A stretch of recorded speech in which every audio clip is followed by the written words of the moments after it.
Оштуу телеканалынын эфирдеги убактысын жаңылыктар программасы улантат. Студияда мен Алмагүл Эркебайкызы. Саламатсыздарбы? Алгач бүгүнкү чыгарылыштан кыскача таанышып алыңыз. Бишкекте жубайлар уруша кетип, күйөөсү аялын бычактап, андан соң өзүнө кол салган, ал эми жабыркаган келин каза тапты. Социал-демократтар партиясынын лидери Темиржан Султанбеков убактылуу кармоочу жайга киргизилип, партия шайлоодон четтетилди.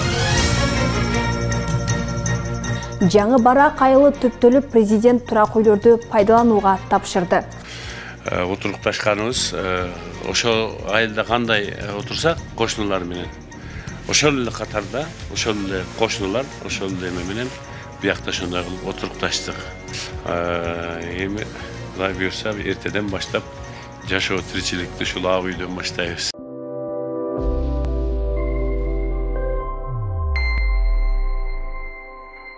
Урматтуу мекендештер, Москва шаарында эмгектенип жүргөн мигрант жарандар азыркы күндө Москва шаарында эң эле көйгөйлүү мамиле документ иштери. Сиздерге ишеничтүү адистерди сунуштайбыз, документтердин бардык түрүн жасайбыз. Жаңы келгендерге турак жайга каттоону узартуу, базада жок болсо каттоо, чек арага чыкпастан 3 айга кайра каттап беребиз.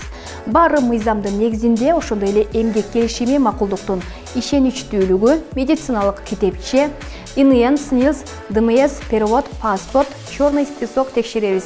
Запрет, штраф, регистрация, база текшерүү жана да Вайлбеске керектүү документтерди кылабыз. Биздин дарек, метро, Павелецкая, байланыш номерибиз +7 977 736 15 87. Сиздерге кызмат көрсөткөн адис Ажи Акбар жигитибиз.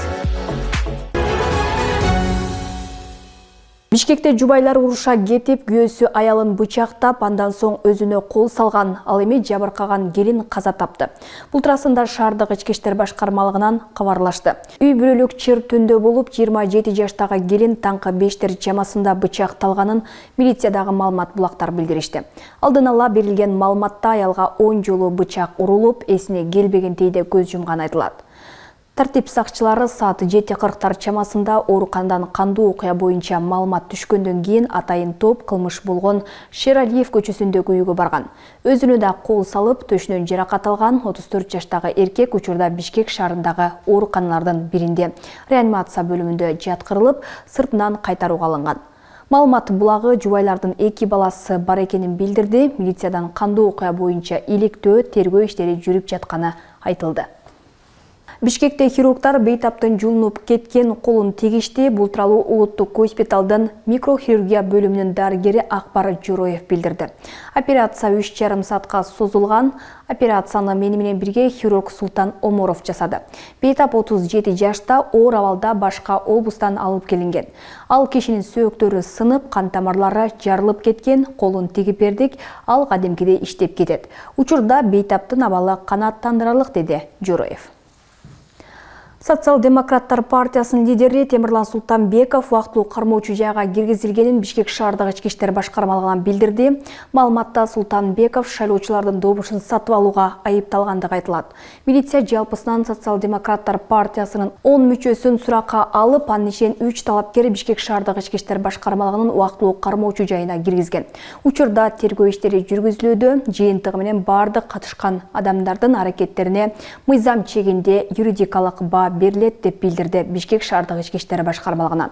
Буга чейин шаардык милиция Социал-демократтар партиясынын штабынын жетекчиси алдыда боло турчу жергиликтүү кеңештердин шайлоосунда элдин добушун сатып алууну талкуулап жатат деген маалымат тараткан. Андан соң добуштарды сатып алуу беренеси боюнча иш козголгон. Бишкек аймактык шайлоо комиссиясы Социал-демократтар партиясын шайлоодон четтетүү чечимин кабыл алганын Борбордук шайлоо комиссиясынан кабарлашты. Мындай чечимге Бишкек шаардык ички иштер башкармалыгы тарабынан добуш сатып алуу боюнча тергелип жаткан иш негиз болгону айтылды. Социал-демократтардын шайлоодон четтетилген партиянын мүчөсү Нурбек Касымбеков дагы тастыктады. Биз чечимге макул эмеспиз, БШКга даттануу менен кайрылабыз. Эртең бүрсүгүнө карап чыгышы керек, деди Касымбеков. Барак эксклавынан көчүп келген кыргызстандыктар үчүн жаңы Барак айылы түптөлдү. Аймак 38 гектар жерди эледи. Анда бир типтеги бардык шарттары менен 101 турак үй 7 айда салынып бүткөрүлгөн. Айылдын ачылуу аз эми президент Садыр Жапаровдун катышуусунда өткөрүлдү. Буга чейин бул тургундар Өзбекстандын аймагында Барак эксклавында обочодо күн кечирип келишкен. Кара Суу районунун Ала Тоо аймагына жаңы айыл түптөдү. Окшош үлгүдө курулган бул 101 турак үйгө Барак эксклавынан көчүп келген кыргызстандыктар жайгашты. Айыл 38 гектар жер аянтына курулуп, жаңы Барак деп аталды. Учурда ачылуу аземине президент Садыр Жапаров катышууда.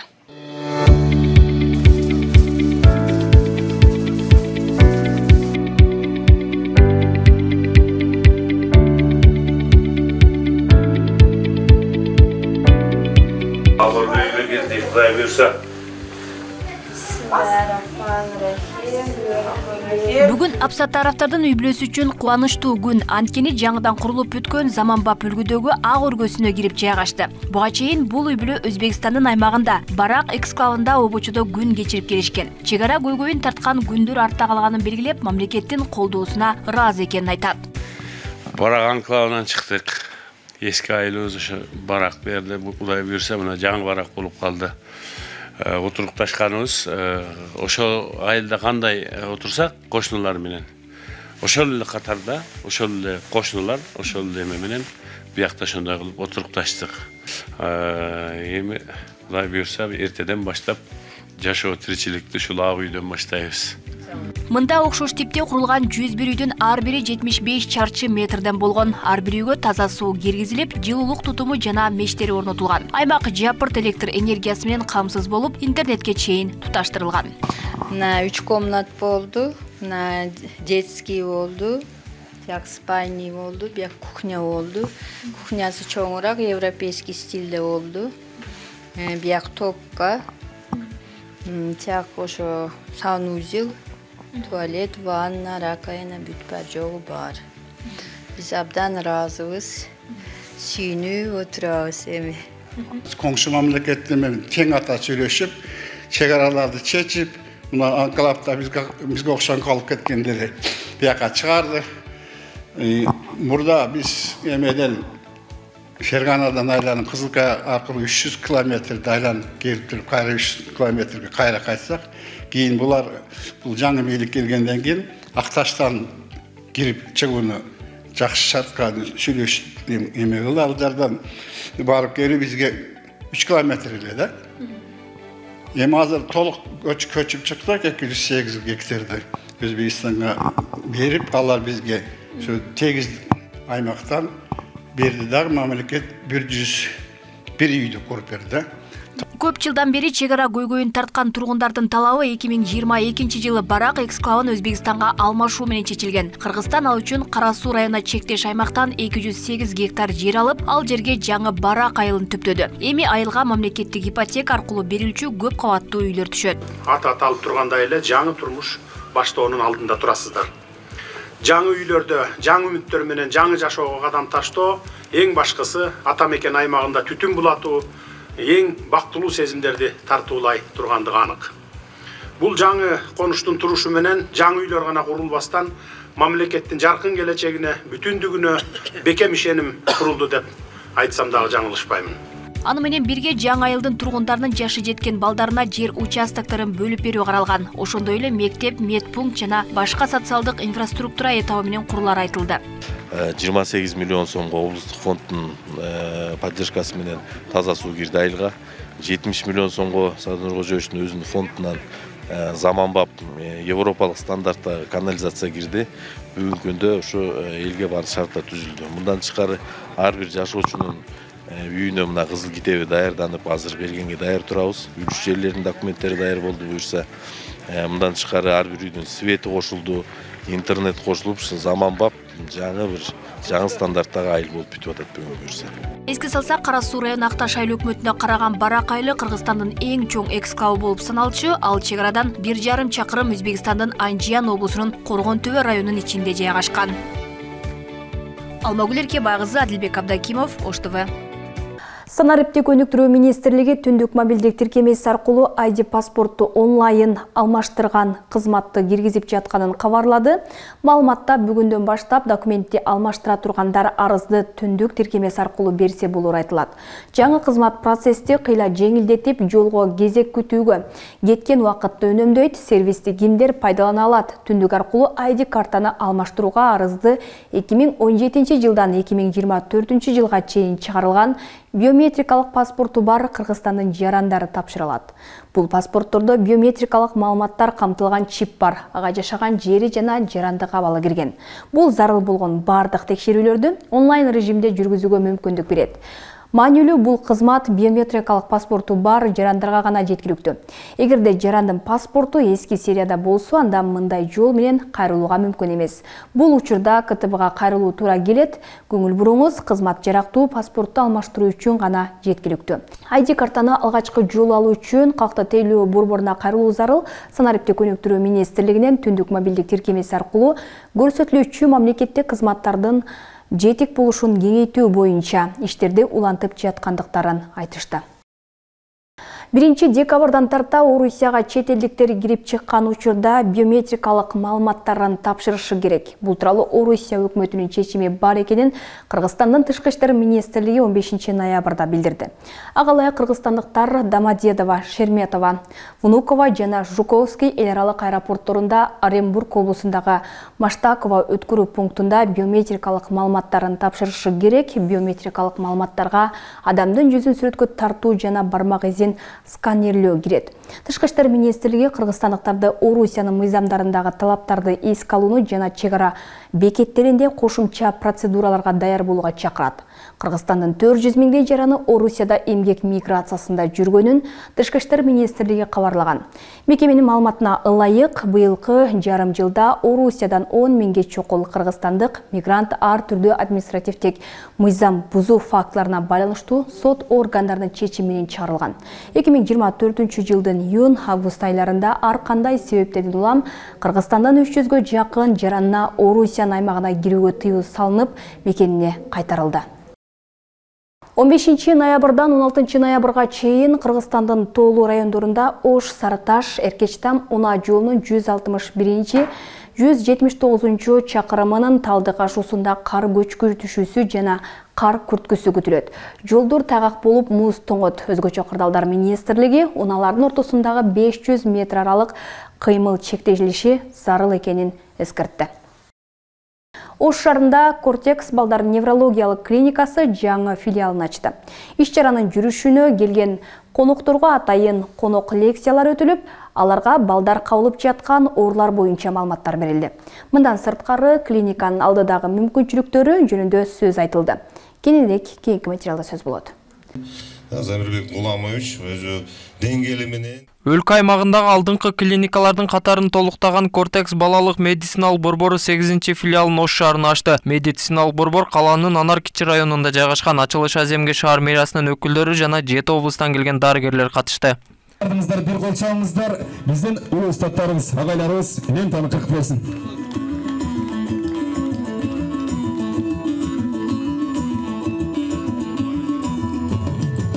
Калаада ачылган бул медициналык борбордо 15 дарыгер эмгектенип, күнүнө 150 бейтаптык кабыл алууга ылайыктуу. Имарат акыркы үлгүдөгү медициналык техникалар менен жабдылган. Ош шаарындагы Кортекс балалык борбору эксперттик класстагы диагностикалык жабдуулар менен жабдылган. УЗИ диагностикасынын бардык түрлөрү, нейрофизиологиялык изилдөөлөр жана өзүнүн лабораториясы да бар. Учурда невропатологдор, педиатрлар, офтальмологдор, пульмонологдор, физиотерапевттер, психологдор иш алып барууда. Биздин клиниканын негизи багыты бул далилденген медицина менен иштейбиз.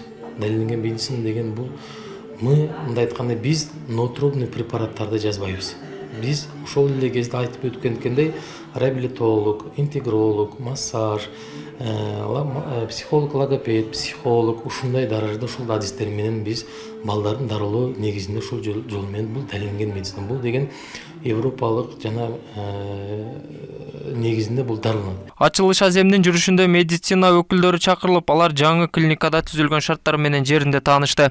биздин ош жергесине ушундай балдарга, өспүрүмдөргө ушундай заманбап клиниканы ачып бергендерине рахмат. Мен ойлоймун, ушу биздин балдар, неберелерибиз эми ушу жакшы эмелерди алат, дарыланат, келечеги астыда деп ойлойм. Ушу заманбап клиниканын ачылганына өтө жакшы деп үмүттөм. Келечеги астыда. Салтанаттуу иш-чарага өлкөнүн 7 областынан келген дарыгер, неврологдор да катышты. Аларга атайын конок лекция өтүлүп, балдарды туура дарылоо, анын ичинде далилденген медицинага өтүү боюнча маалыматтар берилди. Мындан сырткары наристелерди жана өспүрүм балдарды вакцина кылуудагы негизги маселелер айтылды.